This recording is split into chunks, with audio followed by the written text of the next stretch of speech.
Hey, it's Kellie here. And so many of the leaders I've spoken with on Curveball have found themselves at one time or another in an impossible situation. And sometimes they've pulled through. But what about those times when you just can't pull a rabbit out of a hat? How do you know when it's time to call time? Running any business or company involves the fine art of juggling when to push beyond the limits and when to call it quits. As Kenny Rogers saying, you've got to know when to hold them and know when to fold them. Take Maureen Hortmont and her husband Rob Malachi, for example. They run AIM Overseas, a company that specialises in student travel experiences. You can imagine the sort of chaos they were faced with when COVID hit and the borders slammed shut. Their business relies on overseas students who could no longer come to Australia. And so for us, we were closing applications for all those programs by September for a January intake. It was very obvious very quickly that we weren't going to have the lead time, and financially we weren't going to be able to cope. So then we're starting to make calculations. What if we drop programs? What if we only retain a handful of programs? What if we retain a handful of staff? What if we move the office back home and try to work from our living room? So we started doing all sorts of calculations to see what was potentially feasible and at what cost. But what came into the equation as well was the fact that we already had to reimburse all the students who had applied for that coming July. So we already had about $600,000 worth of fees to reimburse to students. Maureen has this expression that she loves, which is, you don't get to choose the cards you're dealt. You only get to choose how to play them. And in the situation we were faced with in March 2020, when we really sat down and went through the details, it was really obvious that there was a big fire front bearing down on our little business, and there was just no way out. And so for us, as painful and as hard as that decision was, it was the right decision. Who made the final call, and were you in agreement when you made it?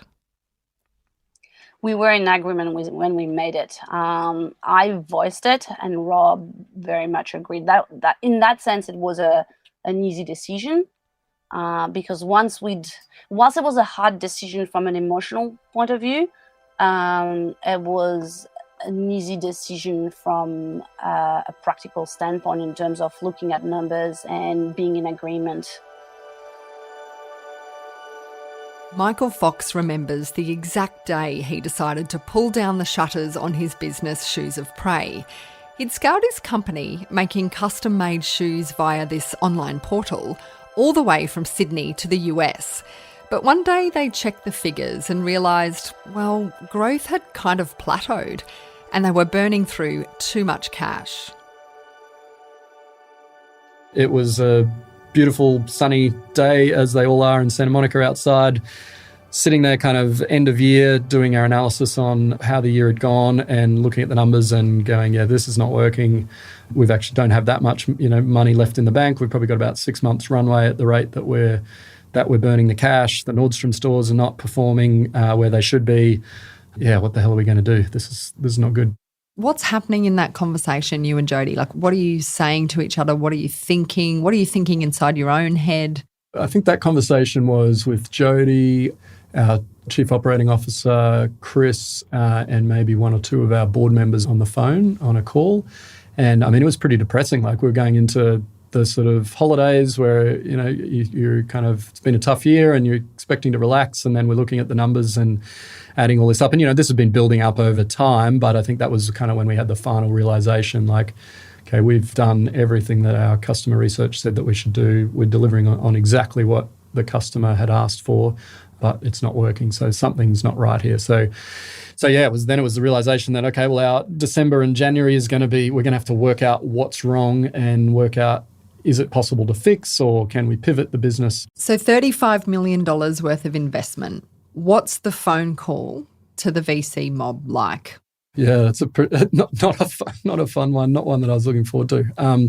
The good thing along the way is we'd been communicating with our investors along the way. They'd been on the journey with the strategy of going after the mass market segment, but picking up the phone to call Blackbird Ventures and Mike Cannon Brooks and some of our other investors and sort of say to them, yeah, hey, we're really sorry.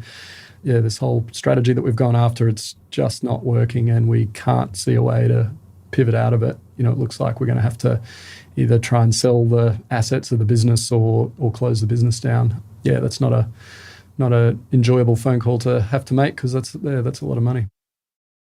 It's pretty heartbreaking, right? But sometimes a door closes and another one opens, which is exactly what happened for Michael Fox, who went on to establish the company Fable Foods. They make vegetarian meat from mushrooms. And you can go back and listen to the full episode with entrepreneur Michael Fox. It's in your Curveball podcast feed right now.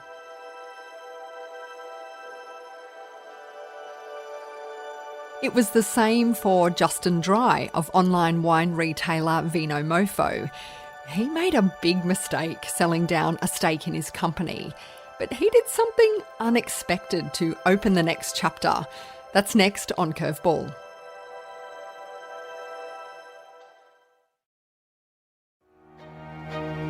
From Dead Set Studios, this is Curveball. It's a show about leading in challenging times, and I'm Kellie Riordan. How do you know when it's time to call time out? Business is such a roller coaster. The highs are extreme. The lows can be so very demoralising. You do need to persevere when times are tough. But how do you know when to surrender because you just can't make it work? Justin Dry, he's the boss of Vino Mofo, and he thought he'd nailed it when he sold a large stake to Catch of the Day. But the deal didn't grow Vino Mofo the way they'd hoped. So Justin had to call time out on his relationship with the investors.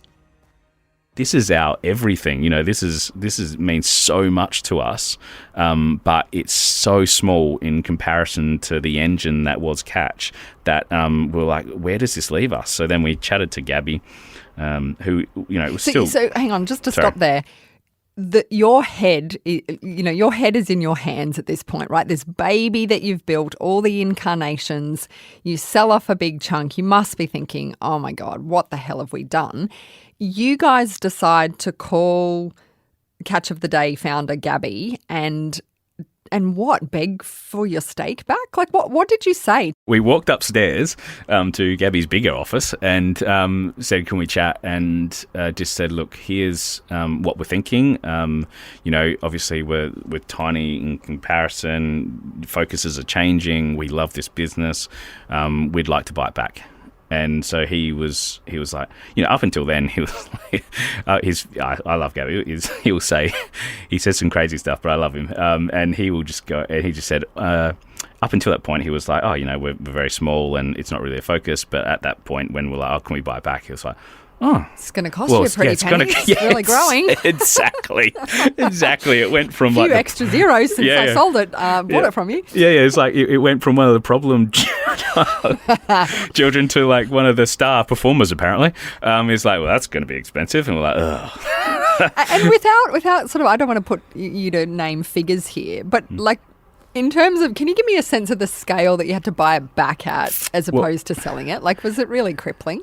Oh, no, but we gave everything back, Yeah. And we brought in investors to manage that as well. So we brought in 25% investors in the company to help us.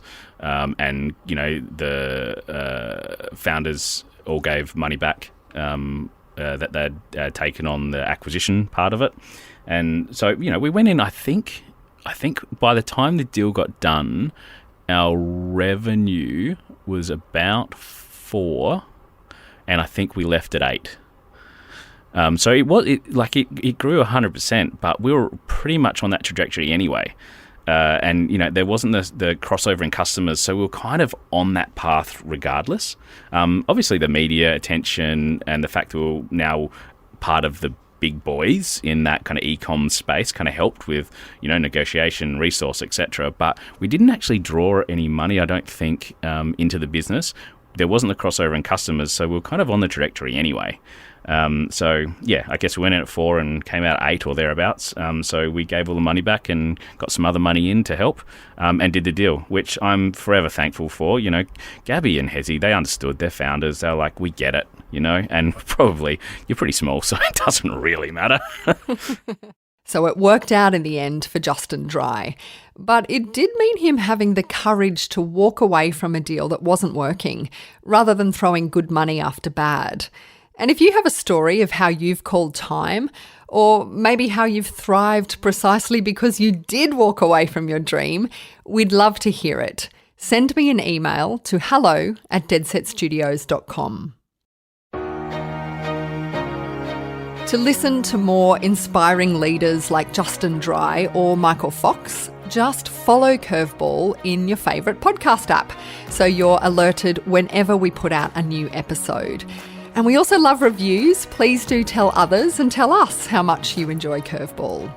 I'm also building a community around the podcast via a newsletter. If you follow me, Kellie Riordan, on LinkedIn and go to the featured section, you can subscribe to the Curveball newsletter. This episode was produced by Liam Riordan at Dead Set Studios. Curveball's executive producers are Rachel Fountain and me,